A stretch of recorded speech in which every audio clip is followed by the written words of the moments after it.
Welcome to another edition of CARBO's ongoing series entitled Results from the Field.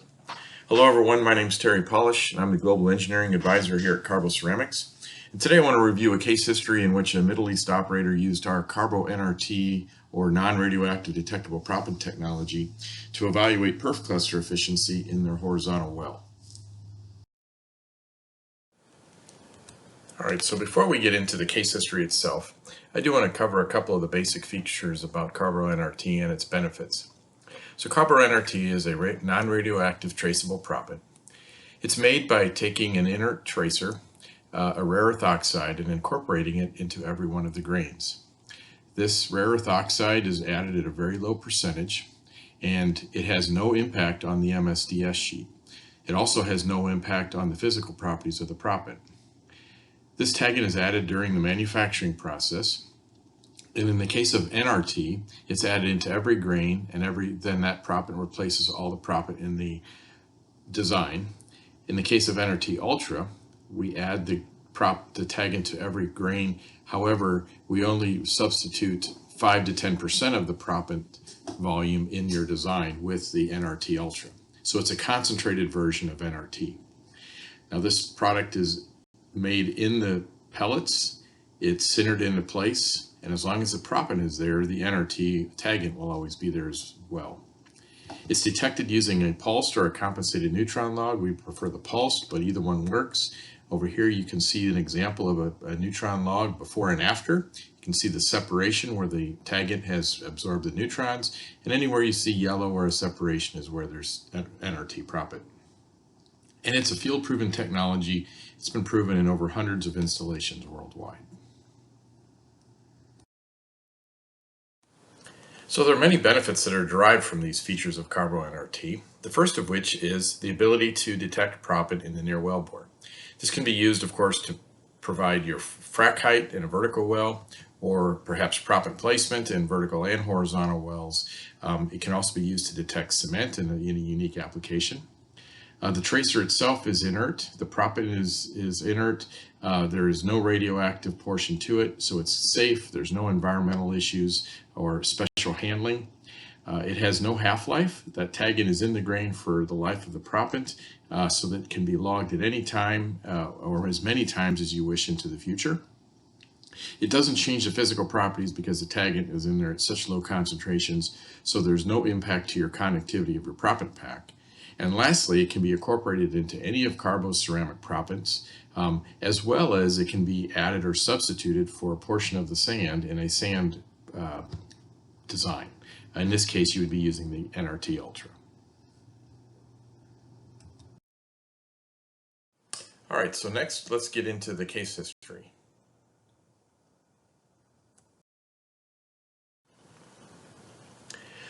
So this particular operator had a horizontal well that was over 16,000 feet measured depth. In this particular case, it was a 4.5-inch liner with a drilled 6 1/8-inch borehole. Now, from a frac design standpoint, there were 8 stages. Each one of these stages had anywhere from 5 to 8 perf clusters for a total of 50 clusters in the well. Now, we used borate crosslink fluids, and in this particular case, they used our CARBO HSP NRT 3050 proppant. And in this case, it was represented about 5 to 10% of a tail-in. Since they used crosslink fluids, they felt comfortable using a tail-in and still be able to see the proppant near the wellbore. A pulse neutron log was run before and after, and that's what we'll be looking at here in just a moment. Now, the goal for this operator was to evaluate cluster efficiency in various perf cluster designs that they deployed. As you can see, they had anywhere from 5 to 8 perf clusters in each stage, and they wanted to evaluate the impact of that cluster design on efficiency. Now, all this stuff is documented. This information is documented in 191707, but I do want to go through a couple of logs here for you now. All right. So the first one we're going to look at is stage number 1. And in stage number 1, you can see here there were 5 perf clusters. So this is the perf cluster track. Down here you see several NRT taggant tracks. And each one of these are various looks at the analysis, the pre and the post frac logs. And we use this to really kind of quality control where we see NRT proppant. But you have the perf clusters in this track. The next track is a qualitative track for the proppant flag. So where you see the yellow is where we would consider there to be proppant within 18 to 24 inches of the wellbore that has NRT tagging in it. So you can see some are narrow, some are a little bit wider areas. And then the last one, the last track is a connectivity flag. And in that track, what we're looking at is more of a quantitative look at the response. So what you'll see here is the response is very heavy in the middle and it tapers off. And in most of these cases on this particular log, they tail off pretty quickly. And so what that means is you have a fair amount of NRT proppant in a very narrow area, which would suggest you have primarily transverse fracs. So what we see in this particular stage is that all 5 stages, all perf clusters were successfully stimulated. And then the second thing we see is that most of them were of a transverse nature. Let's go to stage 7 in contrast. So in stage 7, they deployed 8 perf clusters. Okay, still have very good NRT response, good repeatability. However, what we notice in this particular case is that while we have proppant located in 6 of these perf clusters, the last 2 perf clusters do not have any taggant near the wellbore. Now we do have to be a little bit careful since this was a tail end. By not seeing proppant near the wellbore, that doesn't mean there wasn't proppant in there. So it could have been some of the lead-in proppant and the tail didn't make it in for whatever reason. However, these were crossing fluids. These were also the toe side clusters. And so if any clusters didn't take proppant, there's a pretty good chance that it was probably the toe side, just given because the fact that you have reducing velocity going down the wellbore and you are potentially dropping proppant out. So again, in this particular case, we interpret this as 6 active clusters out of the 8.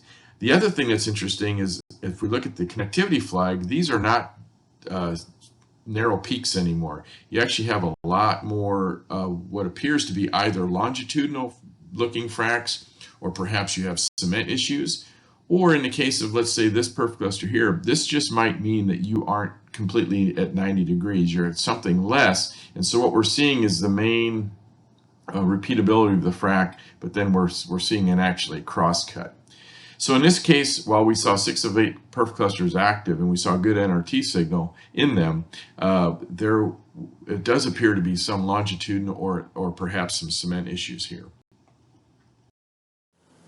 So if we just kind of summarize all of the stages together, we looked at stage 1 again, which had 5 out of 5, and stage 7, which had 6 out of 8 that were active.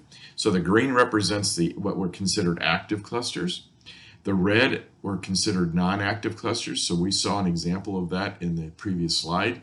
And then there were some that were possibly active, and the possibly active meant that some of the tracks indicated NRT presence, but other tracks did not. And when we get a mixed signal like that, then we consider that to be possibly active. But a couple of interesting conclusions here. First of all, similar to what we saw in stage 7, the inactive clusters were typically clusters that were on the toe side of the stage, which again tends to make sense that your toe side clusters may not be stimulated fully.